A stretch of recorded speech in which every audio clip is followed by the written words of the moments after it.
अब तक आपने देखा दोनों भाभियां कैसे अपनी ननंद की शादी को तोड़ने के लिए एक के बाद सब रिश्ते को तोड़ने लगते हैं और अंत में भाभियों के किया कराया पुष्पा को सब कुछ पता चल जाता है।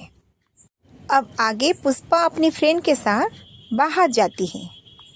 वो दोनों पार्क में टहल रहे थे। अरे पुष्पा, क्या हुआ है? तेरा चेहरा इतना उतरा हुआ क्यों है? देख, अगर शादी की टेंशन है तो उसे मत ले। किसी ना किसी समय शादी हो ही जाएगी। अरे नहीं दोस्त, शादी की नहीं, अपनी भाभीियों की टेंशन है। इतना कहकर पुष्पा रोने लगती है। अरे ये क्या, तुम रो रहे हो? अरे रोयो मत, सब देख रहे हैं। अरे रो नहीं तो क्या करूं? सबको देखने दे, सबको भी तो पता चले मेरी भाभियां कैसी हैं। तुझे पता है, एक के बाद एक सारे रिश्ते मेरी भाभियों ने सब तोड़ दिए। वो चाहती हैं कि मेरी शादी ही ना हो। क्या तेरी भाभियां ऐसी हैं? अरे मुझे तो लगता था तेरी भाभियां मिलजुल कर रहती हैं, पर वो ये सब क्यों कर रही हैं? क्योंकि उनको जिंदगी भर फ्री में नौकरानी मिल जाए और उनकी पतियों की कमाई मेरी शादी में खर्च ना हो। अब समझी गड़बड़ किस में है। खैर, तुम चिंता मत करो। अरे हाँ, मेरे पास एक आइडिया है। अरे मैं जैसे जैसे बताती जाऊँ तू वैसे वैसे करते जाना। तू अपनी दोनों भाभियों के अंदर फूट डाल दे। समय आ गया है फूट डालने की, ठीक है? नहीं, ये मेरे से नहीं होगा और ये भी सही नहीं है। अरे बुद्धू, तुझे शादी करनी है तो तेरे लिए ये सही रास्ता है। अरे जब तक ये देवरानी जेठानी अलग नहीं होंगे तेरे लिए तो सारे मुश्किलें बड़ी हो जाएगी और तेरे लिए शादी इम्पॉसिबल है। ठीक है, तेरी बात को मैं समझ गई। और फिर पुष्पा अपने मिशन पर लग जाती है। अरे छोटी भाभी, जरा सुनिए ना, मुझे आपकी सैंडल चाहिए थी। मुझे अपने सहेलियों के साथ जरा बाहर जाना था।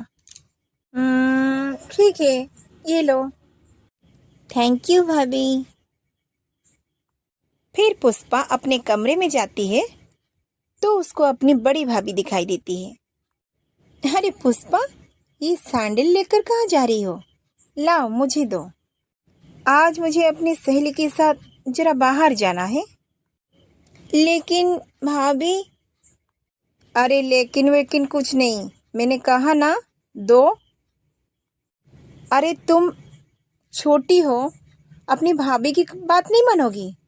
अपनी ये सैंडल अपनी भाभी को नहीं दोगी? ठीक है भाभी।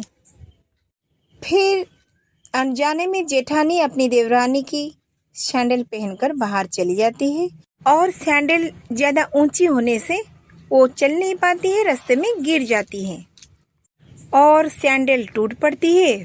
फिर पैरों में भी चोट आ गई। अरे अरे बहू, तू कहाँ गई थी? और तेरे पैरों में चोट? चोट?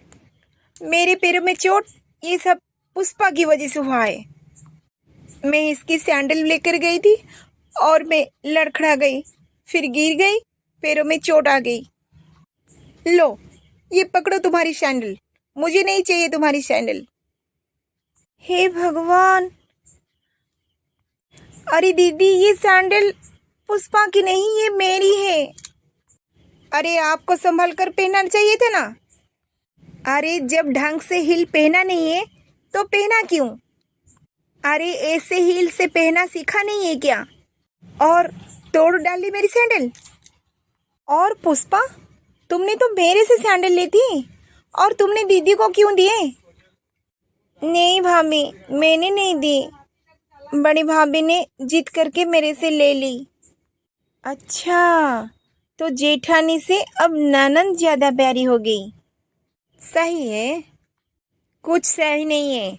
मुझे अपनी सैंडल चाहिए। मुझे आप अपनी सैंडल लेकर दो, वो फिर अभी के अभी। मेरी सैंडल 2000 की थी और आप उसे सत्यानाश कर दिया। अरे इन्होंने मुझे कितने प्यार से गिफ्ट किया था मेरी एनिवर्सरी में। क्या मुझे ताना मार रही हो? अब ताना मारने की कोई जरूरत नहीं है। तुम कहना क्या चाहती हो? मेरे पति मुझे कुछ देते नहीं है। हाँ, वो तो सही है। वैसे जेठ जी आपको देते ही क्या है? चीज आपको दे दे तो 50 साल तक गाते ही रहेंगे। इस तरह दोनों देवरानी और जेठानी में झगड़ा होने लगती है और उनकी झगड़ा देखकर पुष्पा बहुत खुश हो रही थी। अरे बस करो दोनों, आपस में झगड़ा बंद करो और अपने अपने कमरे में जाओ।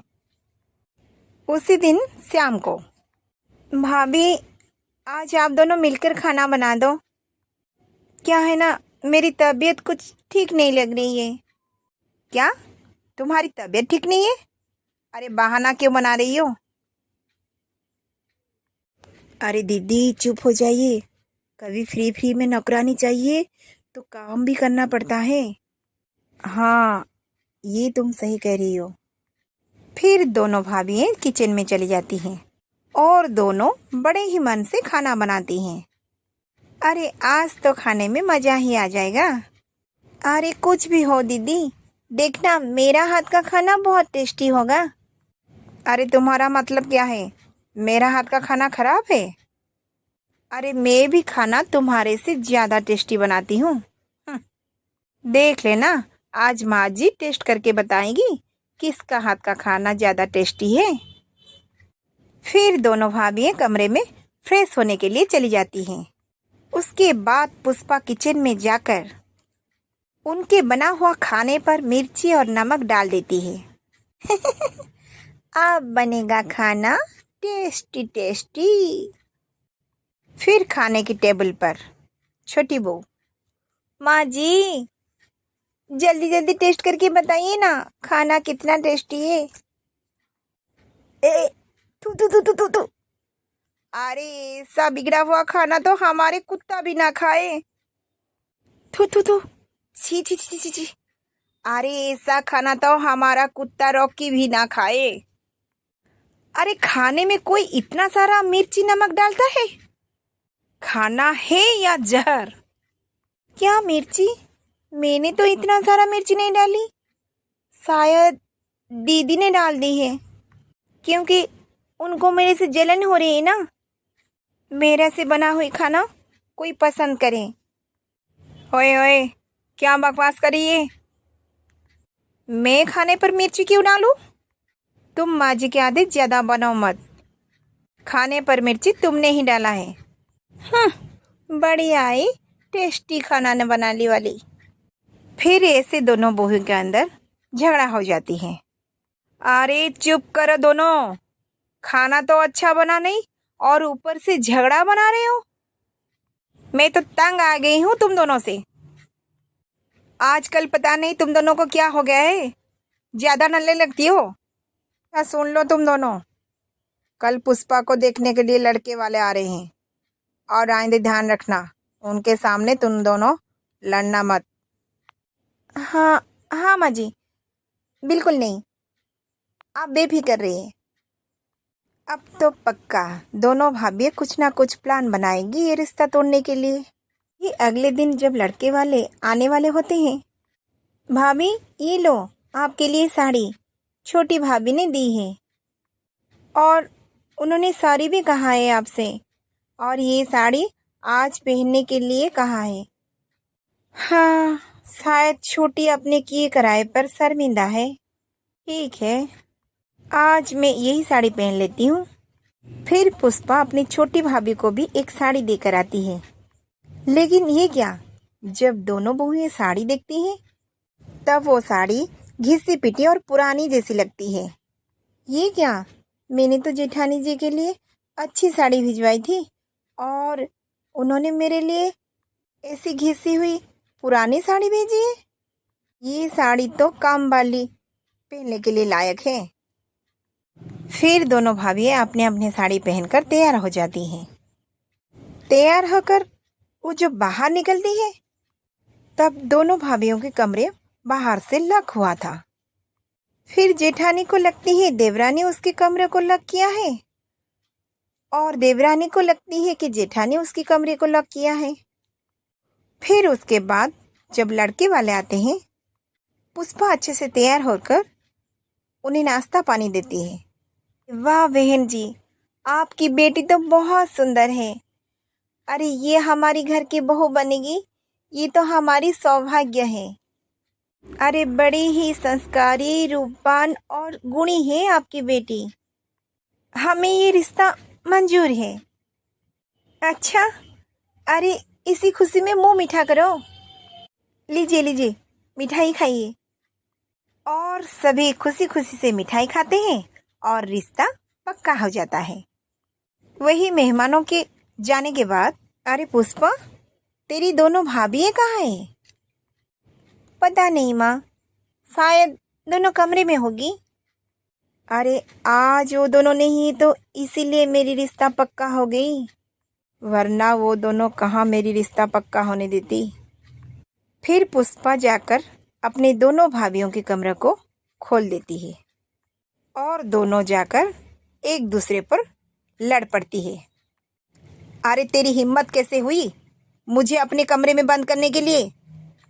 क्या मैंने आपको बंद किया था दीदी? बंद तो आपने मुझे किया था दीदी। और ऊपर से ये कैसी साड़ी भेजी थी, जैसे कोई काम वाली दाई पहने। अरे बकवास बंद करो, मैंने तो अच्छी खासी साड़ी भेजी थी। दोनों भाभी आपस में लड़ पड़ते हैं। फिर कुछ ही दिनों में पुष्पा की शादी तय हो जाती है। और शादी वाले दिन, अरे मैं तो बहुत खुश हूँ। अरे इतने दिनों के बाद मेरी बेटी की जो शादी हो गई। अरे समधन जी, इतना इमोशनल मत होइए, क्योंकि भगवान की इच्छा थी आपकी बेटी हमारी घर की बहू बने।